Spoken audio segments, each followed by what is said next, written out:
racism in our country could have earned a well-deserved death, but it has been resurrected by race hustlers, or poverty pimps, I call them, such as Jesse Jackson, Al Sharpton, and many others in the civil rights movement who make a living on the grievances of blacks. When the crops failed in ancient Rome, the authorities blamed the gods, but when Democrats don't like something, they blame institutional racism. You've seen a lot of this. But that does not mean that institutional racism doesn't exist. The Justice Department just made a pretty strong case that it does exist. The DOJ has concluded that Yale University in New Haven, Connecticut, systematically discriminates against Asian and white applicants. There's not really any question about the evidence. It's overwhelming. The DOJ looked at Yale's admission practices over an 18-year period. What did they find? Quote, Asian American and white applicants have only 1/10 to 1/4 the likelihood of admission as African American applicants with comparable academic credentials. Government cannot create a special privilege for one American without simultaneously creating a special disadvantage for some other American. They caught Yale cold. Yale hasn't even denied it, really. It's true. And by the way, everybody knows it's true. Ask any Chinese or Korean American parent you know. They're highly aware of this. Their kid could have straight A's and an amazing SAT score, but he's not going to Princeton. He'll be lucky to get into Boston College because he's the wrong color. Is there a single American who doesn't know this? Everybody knows it. Are we okay with that? Shut up, say Democrats. Stop talking about it. It's not a real problem.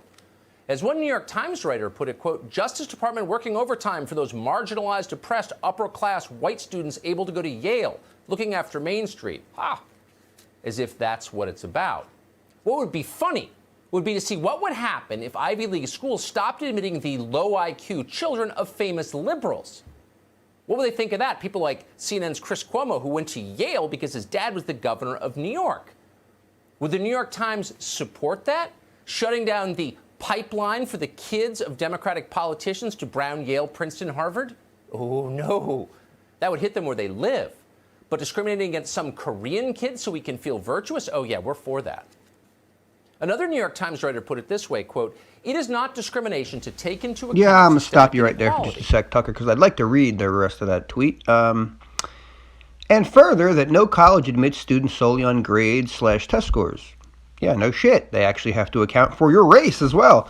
Just to clarify, I argue that you can keep pretending that black Americans don't experience singular disadvantage, but I won't. Well, no, I don't pretend anything, but a very good friend of mine went to Yale, wasn't in the top 10 of our class. I mean, was a real bright guy, nothing against black people. But I would just say that you have a singular advantage in that you're the only group that only has to beat out the other members of your group. So, yeah. Oh, right. So in other words, it's not discrimination to discriminate as long as I'm the beneficiary of the discrimination. Okay, so that's how it works. But isn't that how the Jim Crow South worked? Yeah. But the left doesn't care about details. According to the New York Times, if you're an African-American student who got a Mercedes from your parents for your 18th birthday, you were the victim of systemic inequality. You need a 200-point bonus on your SAT. But if you're a kid from Appalachia who grew up in a trailer park without parents and had to work your way through high school at Crystal Burger, you were the beneficiary of systemic racism. First of all, it's very noticeable that for the last several months, the left has been rampaging through the country, trying to pull down monuments and dissociate the left and the Democratic Party from all vestiges, from all connections with slavery. Yet it turns out we have a living woman, Kamala Harris, who has a direct connection with slavery and is a direct beneficiary of it. This is the key point. If we think that history has effects in the present, that people today are the present beneficiaries of past exploitation, that would be true also of Kamala Harris. How did her father become a Stanford professor? How did she have the privileged upbringing she did? How did she have the advantages she did in moving into the political sphere? So that's the first point. The second point is that Kamala Harris is traveling, in a sense, on a false passport. And the false passport is, I'm the first African-American woman. Now, this is actually problematic on two fronts. First of all, African American in the American context refers to connected to the legacy of slavery. That's what it means. Kamala Harris isn't. In that sense, she's like Obama. Obama's father was a Kenyan, so he was half Kenyan and half white. Kamala Harris is half Jamaican and half Asian Indian. So the African American claim is dubious on its face. But the point of her trying to travel on this false passport is really clear. The morality tale, the whole notion of first black woman on the ticket, is based upon the idea that, hey, here is a descendant of slaves, somebody from the lowest of the low, if you will, on the social stratum, who is now moving into a position where she could be inches from the White House. But of course, the truth in this case is the exact opposite. It's not here is a descendant of slaves. It's more accurate to say here is a descendant of the largest slave owner in Jamaica who is inches away from the Oval Office. And that doesn't quite have the same poignant ring, does it? Bottom line, Kamala Harris, in ethnic terms, is a kind of a fake. This is why, if you will, the left is not covering this story at all. They can't. It blows up their absurd narrative. Just weeks ago, the media that doesn't care about Yale's overt discrimination against Asians was horrified about the term Wuhan coronavirus because it could hurt Chinese Americans. They said they never explained how, but they said it. Watch. The president referred to the coronavirus as a, quote, foreign virus. And I think it's going to it's going to come across to a lot of Americans as smacking of xenophobia. Xenophobic wartime Trump, where he thinks the only path now is to basically declare the virus public enemy number one, to paint it in somewhat racist terms. The xenophobia and the racism in outbreak is such a common thing, and it is incredibly dangerous. It is problematic, and it is scary, and I just really want to call that out. Why do you keep calling this the Chinese virus? Why do you keep using this? A lot of people say it's racist. It's not racist at all, no, not at all. It comes from China. That's why. It is, quote, problematic and scary to criticize the Chinese government, but not to openly discriminate against Chinese American children. That deserves a one more It is, time. quote, problematic and scary to criticize the Chinese government, but not to openly discriminate against Chinese American children. But you cannot criticize the government of China. Anyone who does must be silenced. White House advisor Peter Navarro was actually thrown off the air for the crime of telling CNN's viewers where the coronavirus came from. And I will say that this virus that is affecting the United States right now is the China virus, the CCP you know what? virus. We let you say that once, Peter. Please don't say it again on the show. I know why you're China saying virus. Good for him. Peter Navarro, we appreciate you being with us. I know what you're trying to do there. Right. The Wuhan coronavirus has now surpassed the 2003 SARS outbreak. The first U.S. case of Chinese coronavirus was confirmed at one of her hospitals. Inside that building is the world's first lab-grown copy of the Wuhan coronavirus outside mainland China. The Chinese coronavirus death toll has jumped to at least 26 people. The death toll from the Wuhan coronavirus spiked today. The Chinese virus, the coronavirus that is worrying the whole world. This comes as the Chinese coronavirus death toll has jumped to at least 26 people and sickened at least 835 people. Oh, so it was okay to call it the Wuhan coronavirus because it is from Wuhan, probably from a Chinese lab, actually, the evidence shows. What can we conclude? Actual racism means nothing to these people. What matters to them is whether they can use racial division to advance a partisan political agenda. Where's the ACLU? Who? UCLA? The ACLU spent, I don't know, about 100 years worrying about racial discrimination. They were always left-wing. They did some pretty virtuous things. But they announced on Thursday that they have no problem with systemic racial discrimination in college admissions. Quote, calling for an end to consideration of race in college admissions threatens the future of campus diversity. Oh, in other words, says the ACLU, we need racism because it brings us diversity. This, it goes without saying, is totally grotesque. That's why almost nobody says it out loud. They don't want you to talk about it because they can't defend it. And in fact, once the words hit the air, people look at them, they realize, wow, this is disgusting.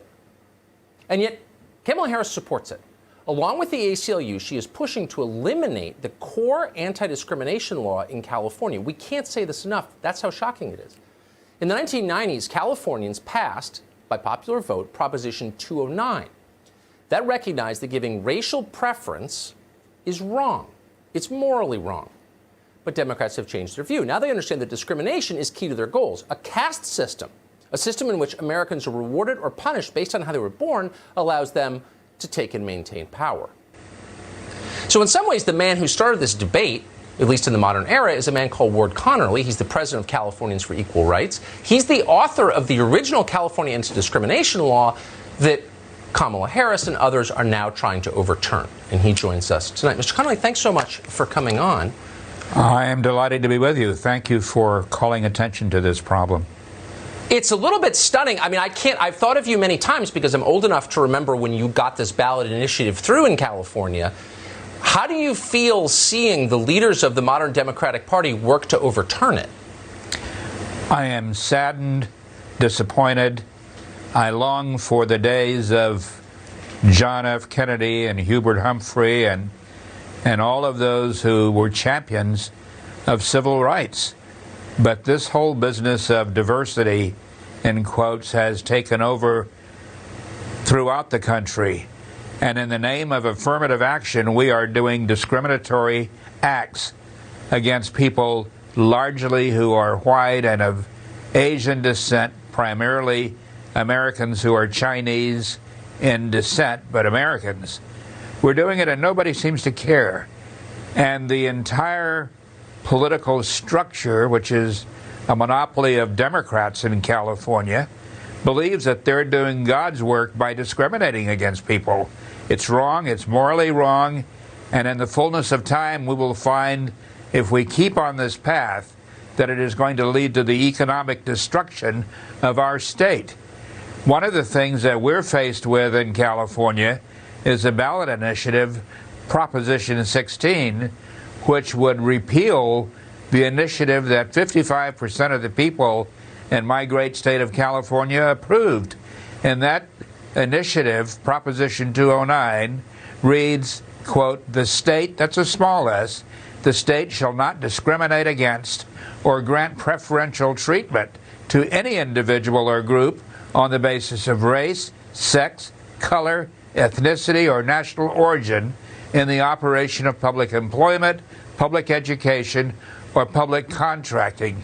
Tucker, 37 words, no hidden words, no secret to it. It is simple and it's direct. But they want to repeal it. And the ballot label that will guide the voters says that this is an effort to allow diversity. It is corrupt. It is morally corrupt.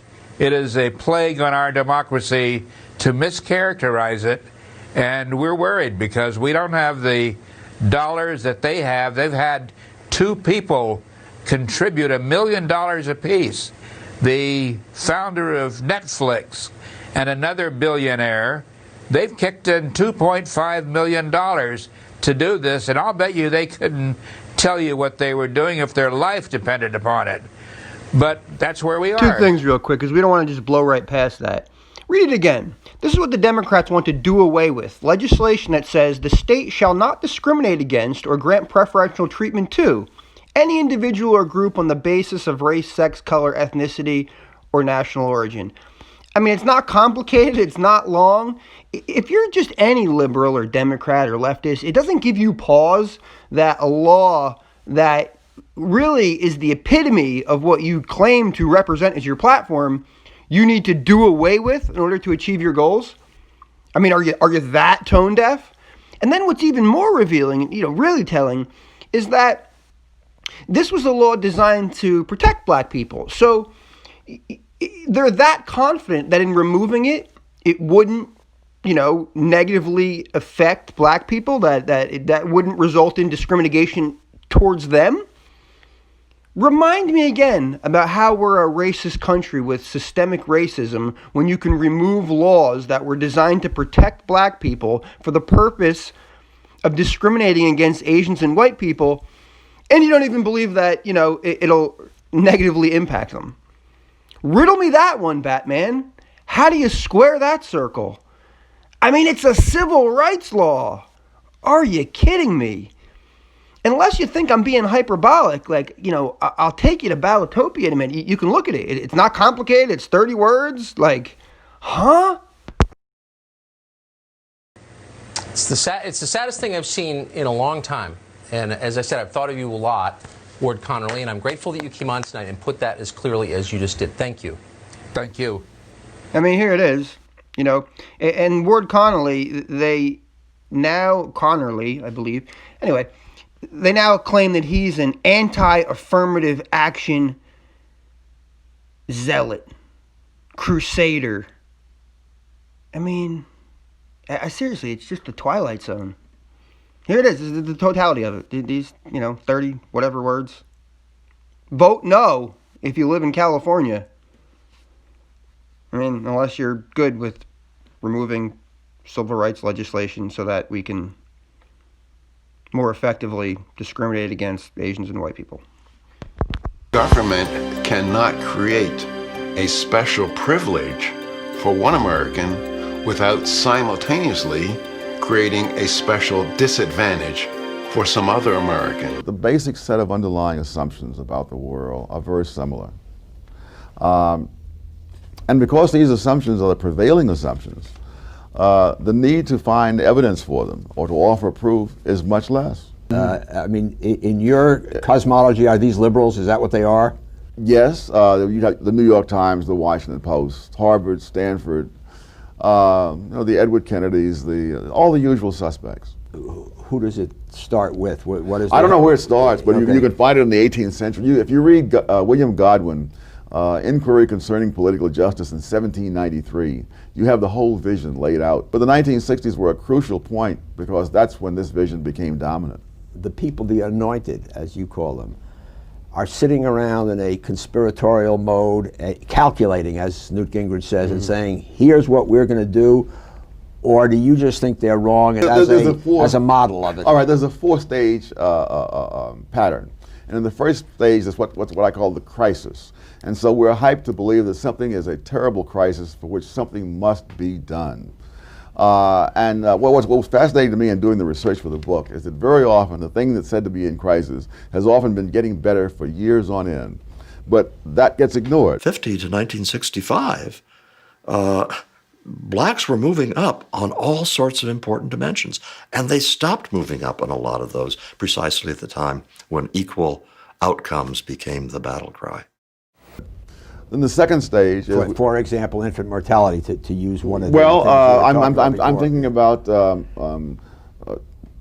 teenage pregnancy and venereal disease. Venereal disease, syphilis in 1960s had only half the incidence that it had in 1950. So all these things are going down, yet we're said to need sex education to deal with this crisis, which is then manufactured. And again, this is where the calculated part comes in. Now, 99% of the people who hear this don't know that. But the reason they accept it is because they also share the same vision. And because this is consonant with that vision, they don't have to ask for evidence. Right, so then stage two is the solution. You have a solution for this crisis. In this case, you have sex education in the schools. And then at that point, you say, if we do this, this will lead to beneficial result A. The critics say, no, it'll lead to detrimental result Z. Stage three, you put it in the results, you put it in, and directly you find detrimental result Z, namely venereal disease and teenage pregnancy take off into the stratosphere. And then stage four is the fascinating part, in which they simply say, no, that doesn't prove that this was a bad policy, because there are many factors. There's complexity. It's simplistic to blame it on this. But they run through this routine on so many different things, including crime. Similarly, they said, in 1960, Judge Bazelon said we just desperately need to have some kind of change in the criminal justice system. Now, in 1960, there were fewer murders than there had been in 1950, 1940, or 1930. But again, that was completely ignored. And so now we have the revolution in the criminal justice system. People say, no, if you have put these new things in, there'll be more crime than before. They put them in. Almost instantly, the declining crime rate turns around and heads up again. And they say, no, it's simplistic to blame this on this. There are the root causes and the neglect of society and all the rest of it. So it's heads I win, tails you lose. The welfare state has done to black Americans what slavery could not have done, Jim Crow and the harshest racism could not have done, namely to destroy the black family. not just equality as a right and a theory, but equality as a fact and equality as a result. And that set in motion a cascade of subsequent programs, affirmative action, all the things the Equal Employment Opportunity Commission does. You know, every single one of them with the very best of intentions, and every single one of them producing feedback loops and unintended consequences, which have made it harder and harder to achieve the progress that was being achieved before we got into the equal outcome mindset. So to go to that earliest example that you gave, you think the increase in venereal disease was caused by sex education? I don't have to even say that. I don't even have to believe that. All I have to say is do you? Oh, I think it's hard to explain otherwise. I mean, you don't get social changes that drastic in a few years without some particular cause. But the argument doesn't depend on that at all. The point is, they created the crisis artificially. The evidence shows there was no crisis, but they would not even subject it to any empirical test. How does this play out in the realm of something else you have written about, which is affirmative action? Exactly the same How does thing. that process? What's the 1, 2, 3, 4 on that? I haven't worked it out like that, but certainly there is no interest whatever in finding out empirically whether things have been made better or worse for minorities as a result of this program. And in fact, if you bring them up evidence, they'll say, but things would have been even worse had we not done this. Similarly with the war on poverty, you can show how dependency on government was going down, poverty was going down before this program was ever put in. And within a few years, dependence on government was going up, and after a few more years, the absolute number of people in poverty was going up. I worked for President Johnson, so we have to establish yes. there. You know, so I mean, the line we took was that during the 1960s, during the Kennedy-Johnson administration, poverty did in fact go down sharply. And then the rate since then, not the absolute number because the country has grown larger, the rate has sort of bounced around at about flat, somewhere between 12 and 15%. Yes, but don't forget, this was sold to the country not on the grounds that if you transferred money from A to B, that B would have more money. That was not the argument. The argument was that dependency would be reduced, that you would, quote, invest in people, as Bill Clinton is now saying, now that people have forgotten what was said in the 60s. This will then, you give them job training and all those kinds of things, parenting skills, the whole bit.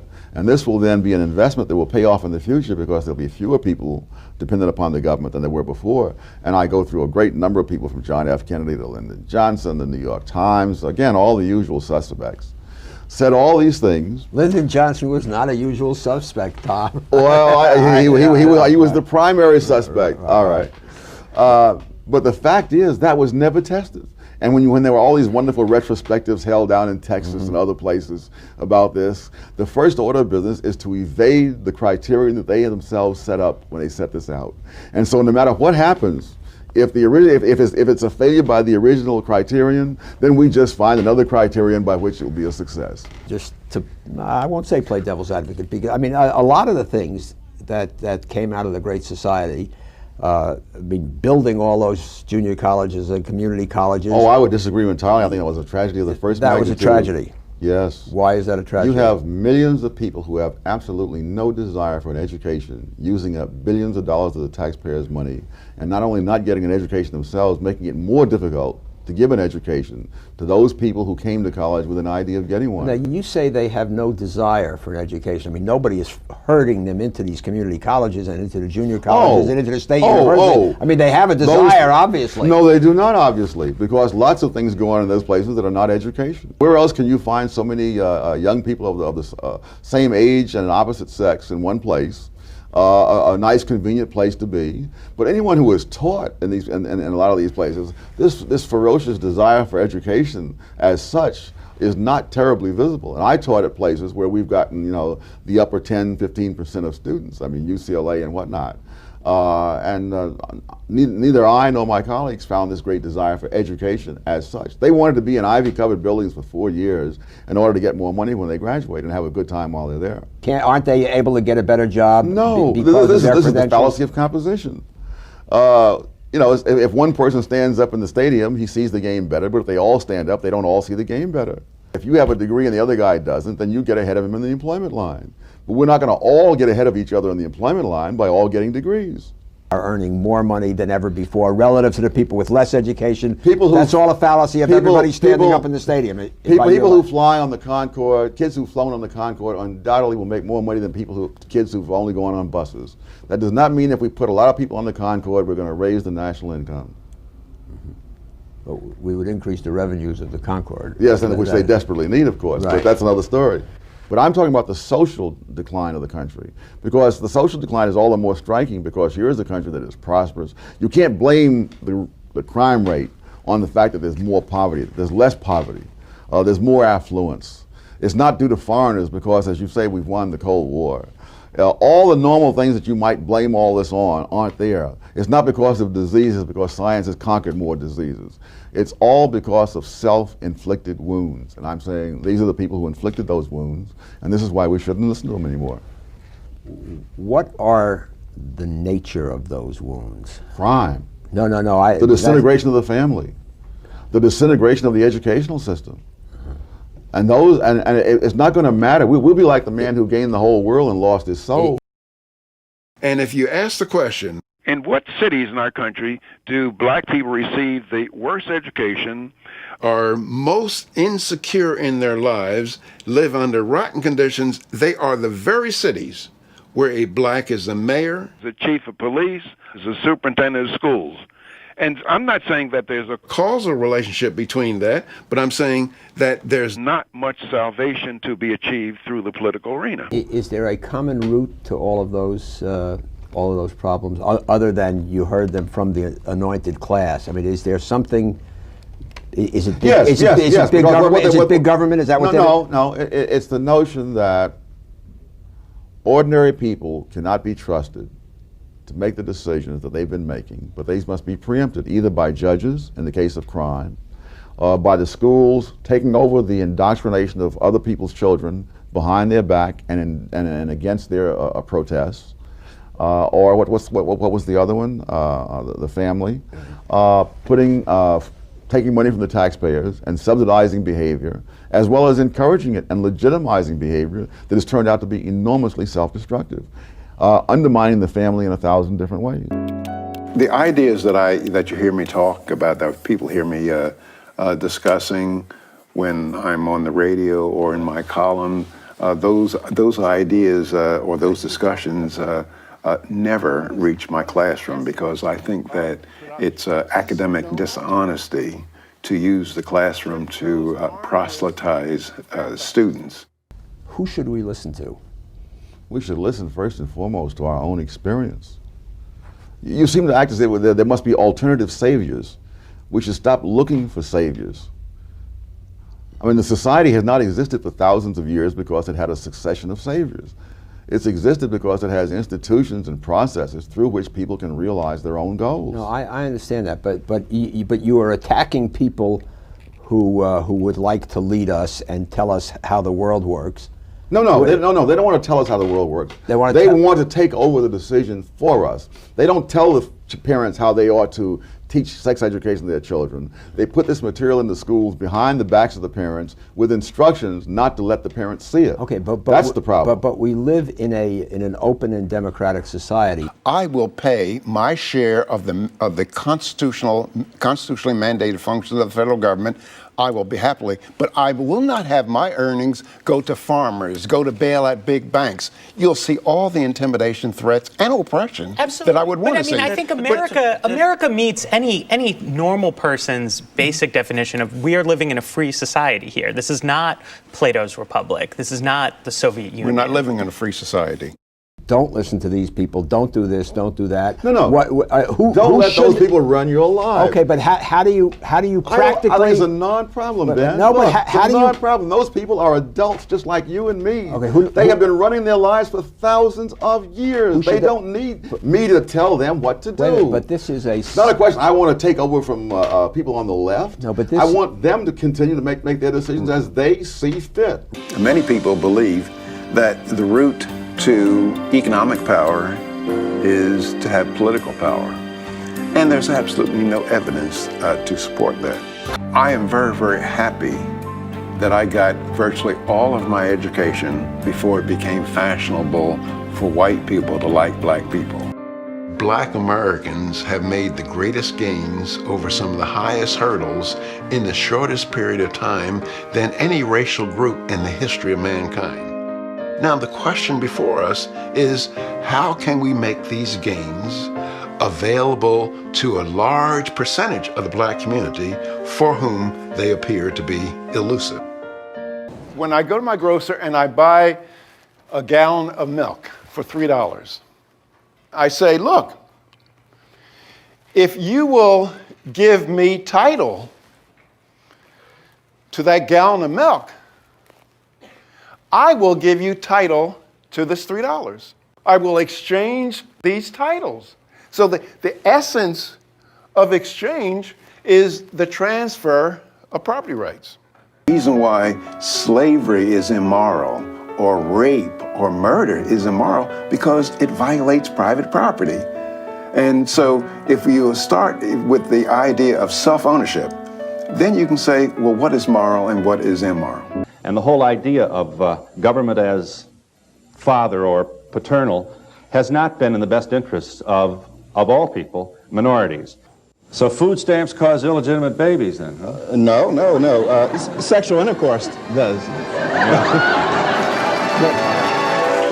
There are health districts in New York City where for every 1,000 children, 781 are living on welfare. The illegitimacy ratios in the city, in the slums, is up now towards 50%. Half the children born are illegitimate. And we don't understand that. And the irony is that people who do that are congratulating themselves to this day for having created the welfare state with no thought about what was the collateral damage, and are the small things that you were able to do for people worth that damage. What we find is the basic economic principle, and that is, if you tax something, you're going to get less of it. And if you subsidize it, you're going to get more of it. And what we've been doing is subsidizing slovenly behavior. America should have said to us at this time, we acknowledge what we did, we are profoundly sorry, we will make every effort never to do this kind of thing again to anybody, any group.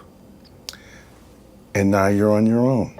For the United States Constitution, ignorance is curable, but contempt is not. In 1794, Congress appropriated $15,000 to help some French refugees, and James Madison stood on the floor of the House irate, and he says, I cannot undertake to lay my finger on that article in the Constitution that authorizes Congress to spend the money of their constituents for the purposes of benevolence. But if you look at the federal budget today, 2/3 of it is for the purpose of benevolence, and any politician who would make a similar statement, he'd get run out of office today. On the surface, it's benevolence because it's a benefit, a gift, but it's also enchainment, enslavement, because it makes people dependent on the federal government. The Constitution, Article 1, Section 8, enumerates the powers of the federal government. And the federal government Congress has gone far beyond those enumerated powers. But I think the root of that problem, and I don't know if you agree with this, is that the direct election of senators.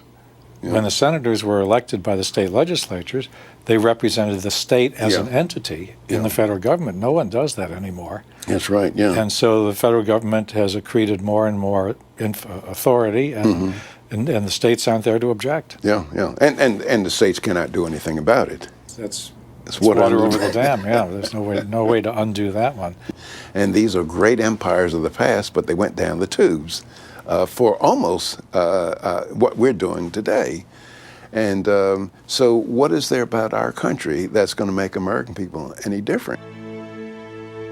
On his website, Walter offers anyone of European descent a proclamation of amnesty and pardon.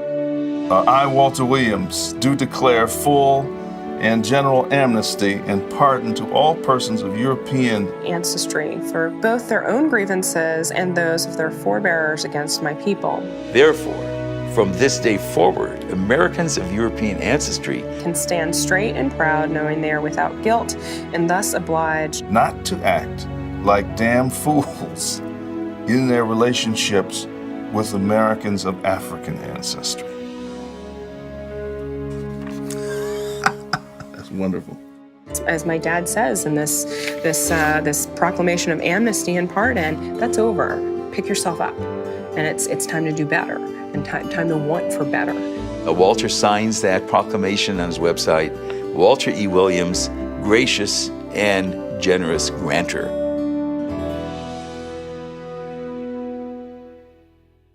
Pete Seeger wrote a song. It was actually a Union song, but the refrain was, "Liberty is a hard-won thing, and every generation's got to win it all over again." Yeah. And that's true. Otherwise, it languishes, and then it's gone.